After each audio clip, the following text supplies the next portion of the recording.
Lil Peep taatoosaaf jaalala guddaa fi bakka guddaa qaba. Lil Peep irraas addatti bahanii kan mul'atan taatoosaati. Ibsituun yaadasaa isaaf taatoosaati.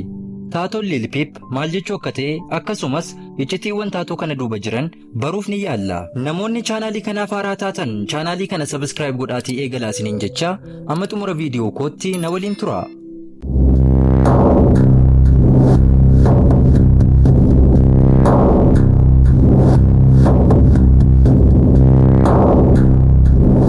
Lil Peep irraa yoo xiqqaate taatoon 52 ol ni argama.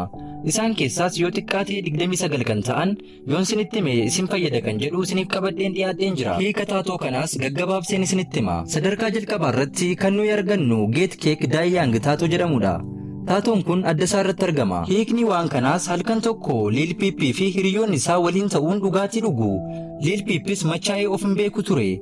Sana booda hiriyoonni isaa isarratti taatoo kan akka tuman afgaaffii GQ waliin godheen dubbateera. Maarree inni tuu hin beekiin hiriyoonni isaa adda isaa irratti akka taatoo kana tuman ni dubbata. Taatoo isa lammaffaattis nan darba.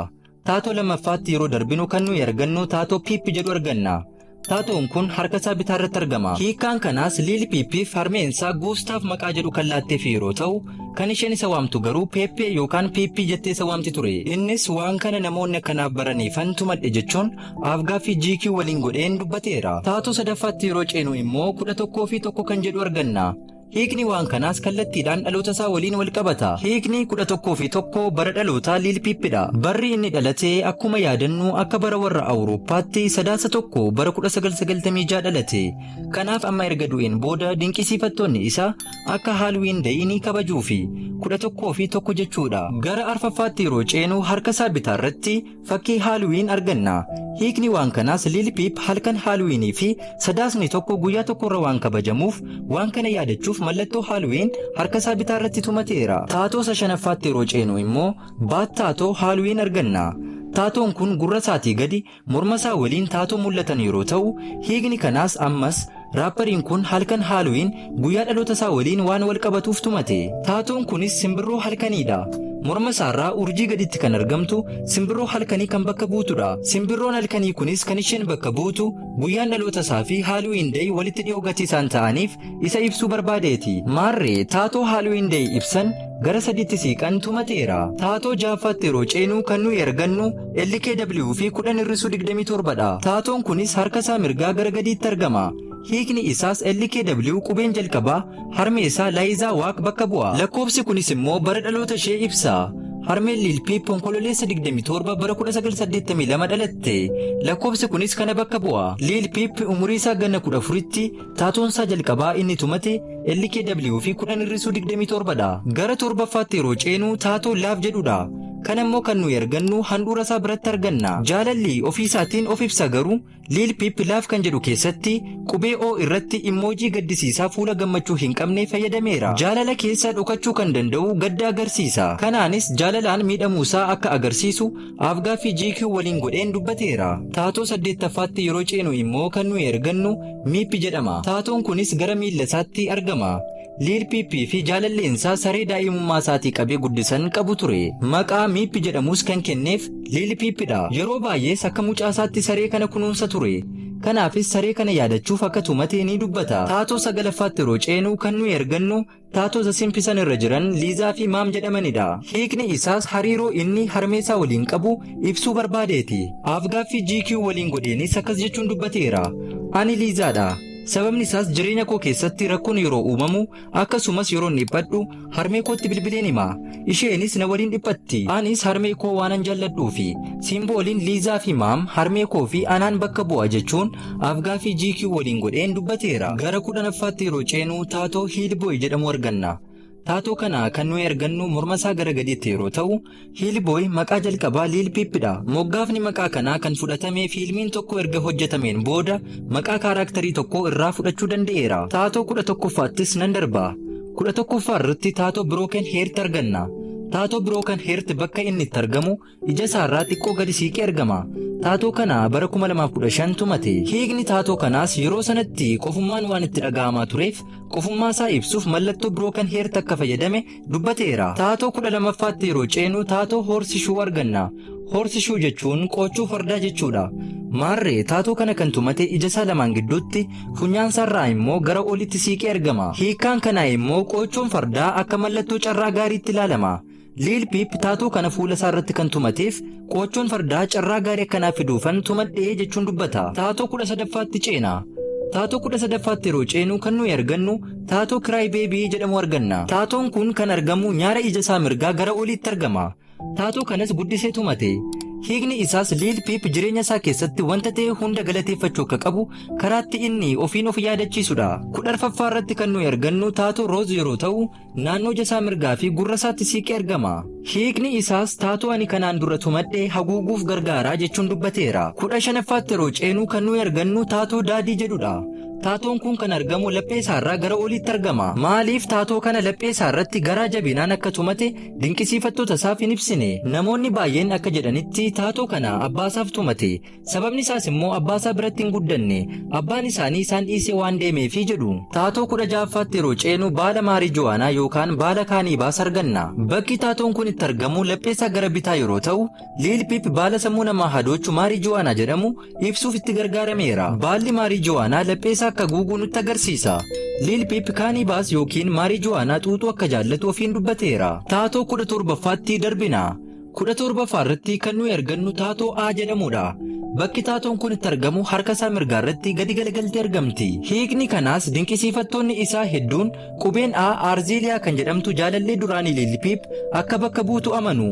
Garuu karaa Lil Peep wanti jedhame hin jiru. Taatoo 18ffaatti yeroo ceenu kan nuyi argannu taatoo Kiluu jedhamudha. Taatoon kun kan argamu laphee isaa karaa mirgaan yeroo ta'u, hiikni kanaa Lil Peep qofaasaatu hin sirbiin dura Gootboy Kiluu kan jedhamu miseensa eemoo baandii ture. Taatoon kun bakka wanti hundi itti jalqabedha. Kana ibsuufidha kan inni Kiluu jedhee tumate. Taatoo 19ffaatti yeroo ceenu kan nuyi argannu akkasumas gaaffii namoota hedduu kan ta'e Seent Piiter Kiroos yookaan fannoo garagalfame arganna. Kun namoota baay'ee kan shakkisiisedha. Namoonni baay'eenis Lil Peep waaqayyoon waaqessa moo waaqeffataa 666dha jechuun gaafatu. Kanaaf immoo waa'ee isaa wanta odeeffannoo gabaabaa isinittan hima. Hiikni kanaa qulqulluun Phexros fannoo irratti akka du'e ni beekama. Akkasumas ergamaa Iyyasuus Kiristoosidha. Fannoon kunis garagalfamee akka taa'u gaafateera. Sababni isaas akka Iyyasuusitti du'uun akkasaaf hin malle waan itti dhaga'ameefi. Mallattoon kun mallattoo 666 ta'ee tajaajila. Kun maal jechuu isinitti fakkaate?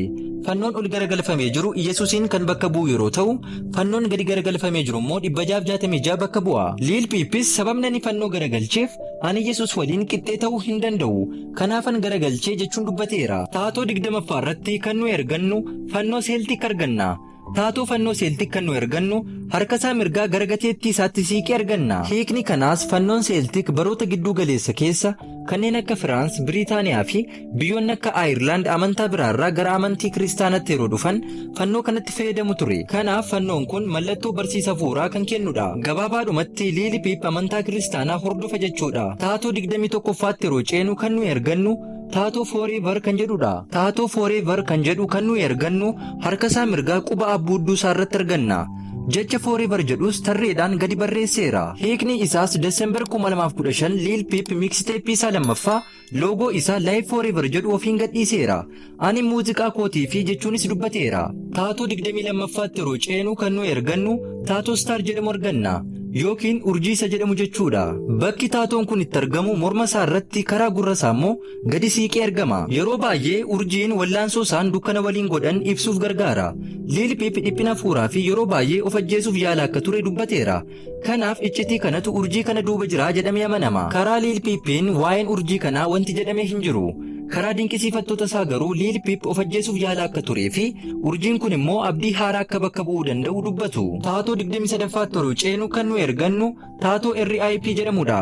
Bakki taatoon kun itti argamu morma isaa karaa mirgaa bal'inaan argama. Hiika taatoo kanaa Lil Peep homaa hin dubbanne.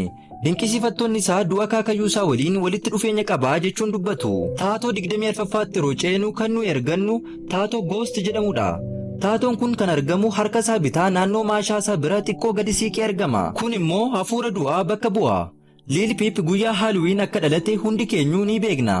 Innis kana ibsuu barbaadeeti jedhameera. 25ffaatti yeroo ceenu kan nu ergannu taatoo Scorpio jedhamudha. Kun immoo duuba morma isaatti kan argamu yeroo ta'u, taatoo kanas guddisee tumate. Scorpion mallattoo Zodiac kan ibsu yeroo ta'u, hiikni taatoo kanaas Lil Peep adoolessa tokko dhalate. Kanaaf Lil Peepiif immoo mallattoo dhuunfaa fi guyyaa dhalootaa ibsaa fi taatoo 26ffaatti nan darba. 26ffaa irratti kan nu ergannu lakkoofsa Roomaan jedhaman arganna. Jarreen kunis MCM fi XCVI kan jedhaman qubee guddaadhaan kan barraa'anidha. Taatoo kanas harka isaa mirgaa fi bitaa irratti akkasumas quba isaa gidduu irratti kan tumate yeroo ta'u, hiikni isaas MCM 19 duwwaa yeroo ta'u, XCVI jechuun immoo 96 jechuudha. Walumaa gala yeroo walitti daanu 1996 ta'a.